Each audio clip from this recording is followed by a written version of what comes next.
Hello, this is Blue Joe Saunders, WBO middleweight champion of the world. Subscribe to Sporting Icons to stay in touch with all the top news. God bless you all.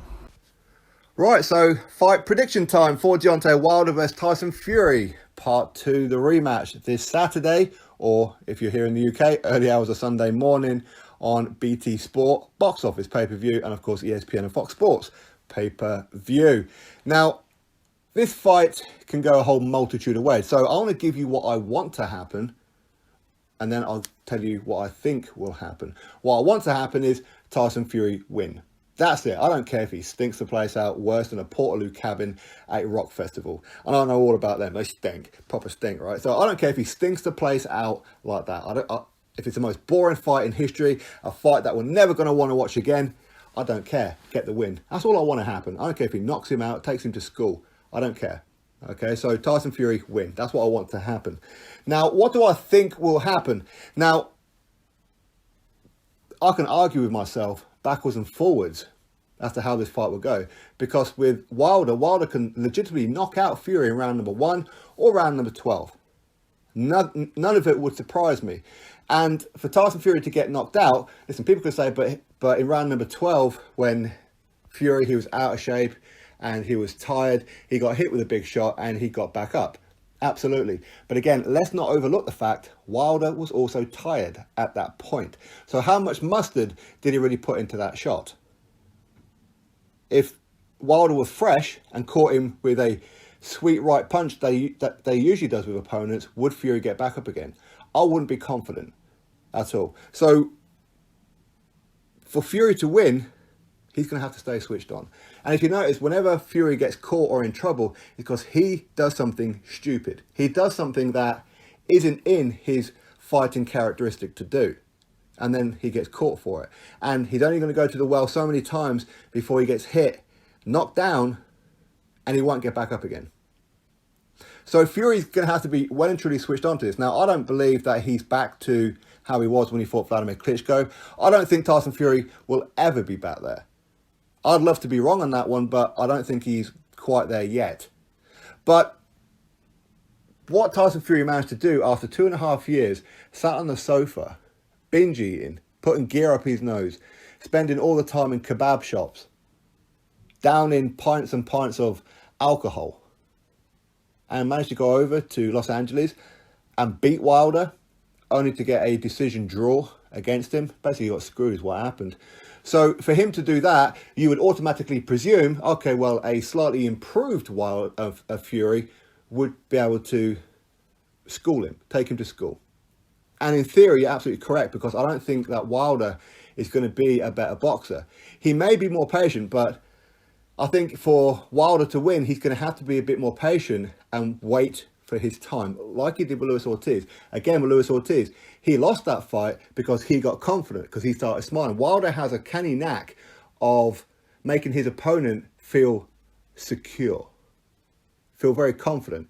That's when he strikes you like a cobra. Okay, so Fury's going to have to be switched on. And for Fury to lose is when he switches off. Tyson Fury switches off a lot. A lot. And Wilder is the one person that you do not switch off with. Now, Fury can say how he's going to knock out Wilder. I won't be at all surprised if he knocks out Wilder, not at all. But I don't believe it'll be a round 2 knockout. I think if anybody does get knocked out in round 2 or round 1 or round 3, it's probably going to be Fury. If that does happen, because I don't see Fury having that kind of punching power. But I don't want to see a dramatically changed Tyson Fury, because if he dramatically changes his style, Wilder's going to win that fight. There's no other way of looking at it. So Fury, he's going to have to do what he's done before, but be more alert to it. He's already felt Wilder's power once before, and he's got to be mindful to say, listen, this time I may not get back up again. He's got to have that, should we call it, fear in the heart. He's got to have that in order for him to win. But Tyson Fury, he can outbox Wilder with his hands behind his back. Just one hand free. He can just jab him for an entire 12 rounds and win quite comfortably. If Tyson Fury is on point, if Tyson Fury is focused, then you can't hit Tyson Fury the way that you want to hit him. You just can't do it. He's too elusive. He's too slippery. But Wilder, again, he's an unorthodox fighter, so he's quite difficult to figure out. But that one trick that he has should be quite easy to avoid when you're of the stature of Tyson Fury.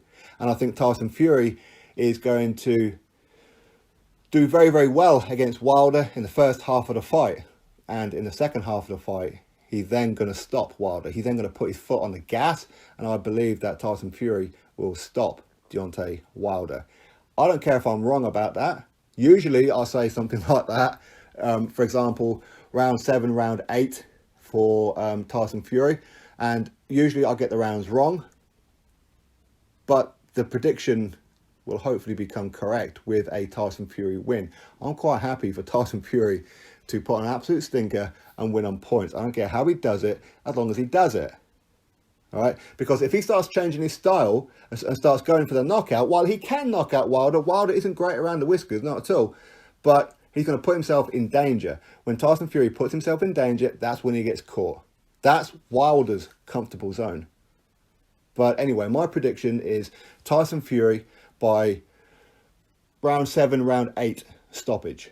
That's what I think will happen. Not necessarily a knockout stoppage, but where he's going to wobble Wilder, unload on Wilder, and the referee's going to step in. That's what I think is going to happen. But as I said before, never count Wilder out. Never count him out. But if Fury's going to get knocked out by Wilder, it's going to be a case of because Fury switched off in that one particular moment, which he does a lot. And that's what worries me about him. That's what doesn't make me confident in Tyson Fury for this fight. But I'm more confident of a Fury win than I am a Wilder win. And as I said, I do believe Fury will wear him out and stop him in the second half of the fight. Early half of the fight. Drop your thoughts below, click thumbs up, subscribe. Catch you all in the next video.